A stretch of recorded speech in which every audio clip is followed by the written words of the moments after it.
All right, so each day, this is starting to look more and more like a bike. Today, I'm actually pretty excited. We're gonna go ahead and throw on our new exhaust that we got.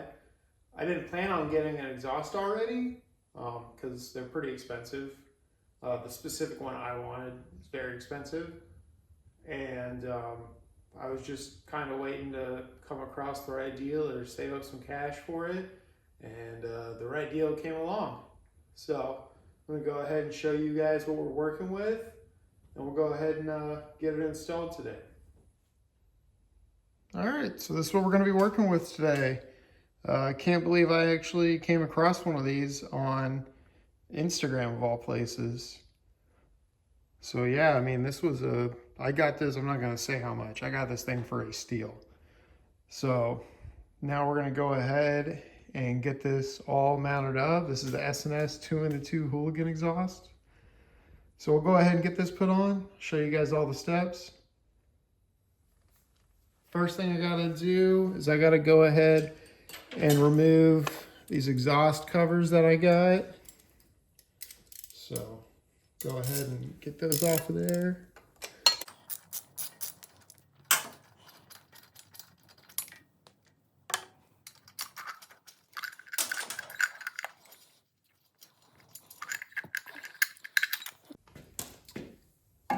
So now that we got that off, we'll go ahead and install our exhaust gaskets. These are the copper ones. I've actually never used copper gaskets before for an exhaust in a Sportster. But the guy who I got these exhausts from, he highly recommended it. So I'll try it out. I'm used to using the normal like asphalt or asbestos or whatever it's made out of, the wire mesh gaskets. So there we go. Get it all seated. Go ahead and do the same for this side.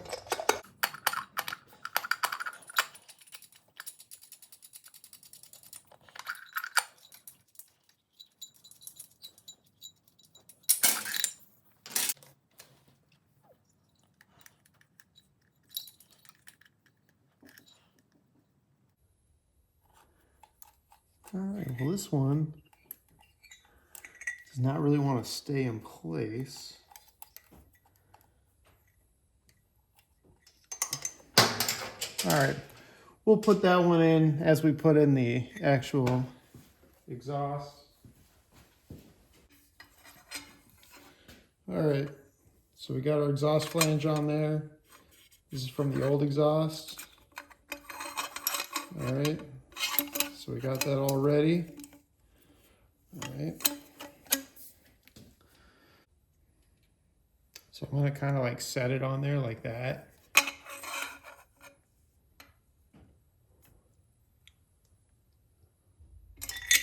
Well, almost worked.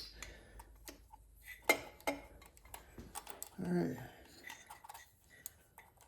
Man, these things are hard to, this thing does not want to stay in place. I wonder, I'm sure someone's going to tell me in the comments I'm doing this wrong and I'm supposed to use like an anti-seize or something.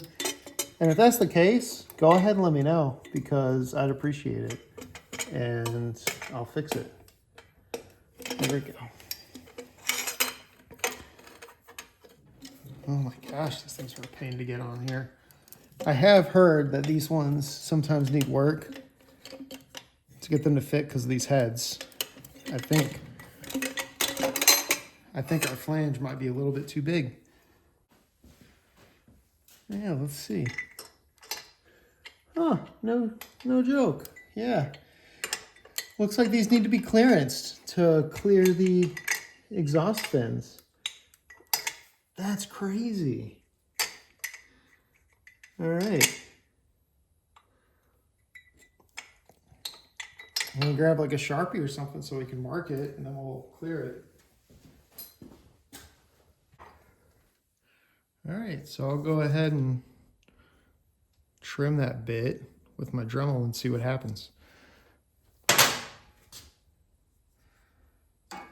See, we went ahead and did a little clearance work there. That way it can get past that flange. So we got that exhaust gasket in there.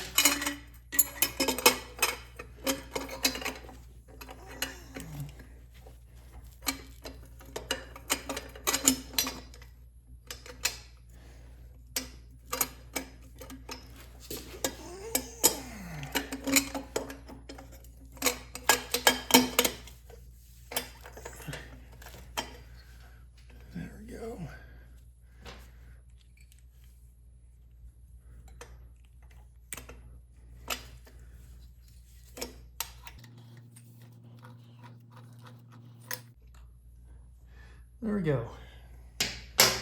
Got that, just holding it in there for right now. Go ahead and do that second one. All right, go and put that second one in there. Oh my gosh.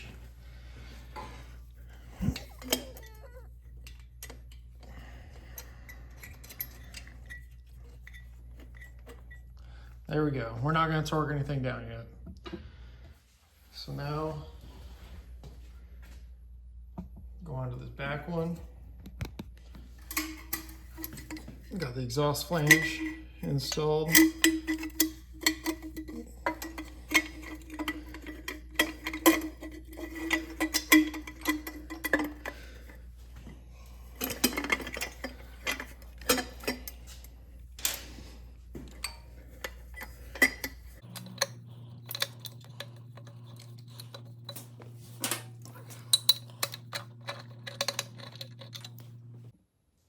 All right, get that other one back there.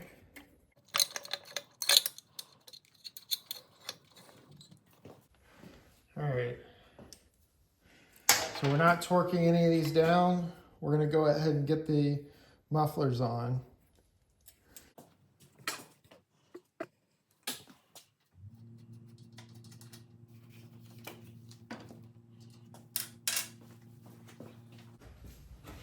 All right. So that's going to go like that.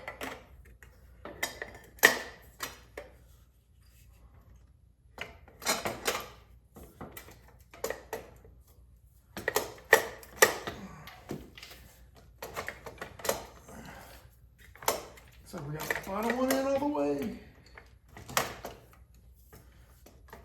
All right.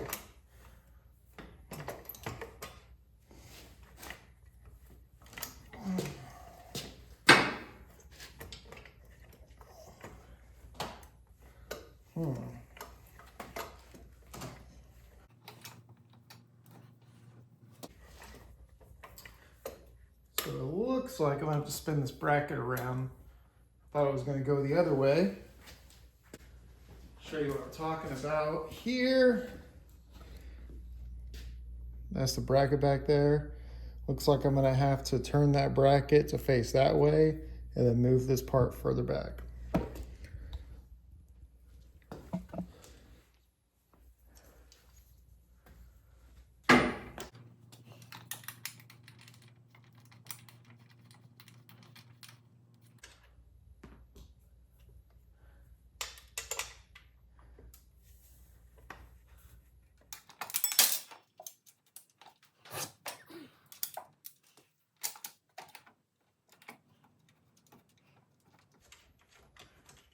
There we go.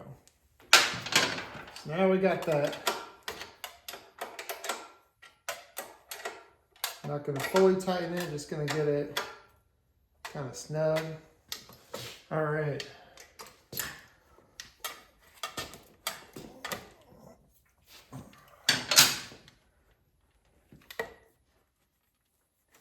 Now, start doing all these other ones. So now I'm going to go ahead and torque all these guys down back there and up here to 10 foot-pounds. All right, so to get to these rear exhaust bolts to torque them, you can see right there what I did is I removed this lower muffler, got it out of the way so that way I can easily get in there and torque those bolts. So we're gonna go ahead and torque those up to about 110 inch-pounds, which is like 9 foot-pounds, which is what Harley calls for on these.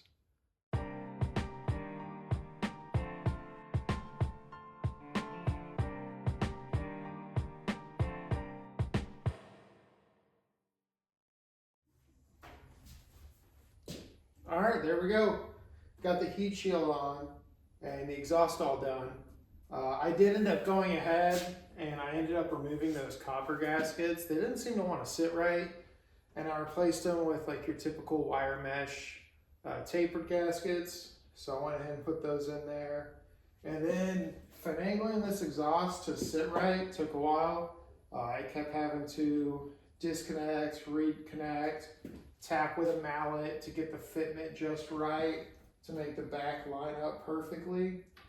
It took a while, but finally did get it. So if you're planning on installing this exhaust, take your time. It's going to take a while to get it to sit right.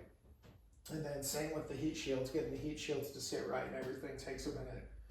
But yeah, I'm digging it. My other bike, I use a Super Trap exhaust. I like this one a lot though. It looks really cool. It's interesting though because the Super Trap actually drops down lower, whereas this one's a little bit higher. And the nice thing though about that is it looks like I'll be able to, remove my sprocket cover and change my sprocket and everything without having to remove my exhaust, which on my other bike with the Super Trap, you have to partially remove the exhaust to remove your sprocket cover. So anyways, got that all done. So until next time, see you later. Bye.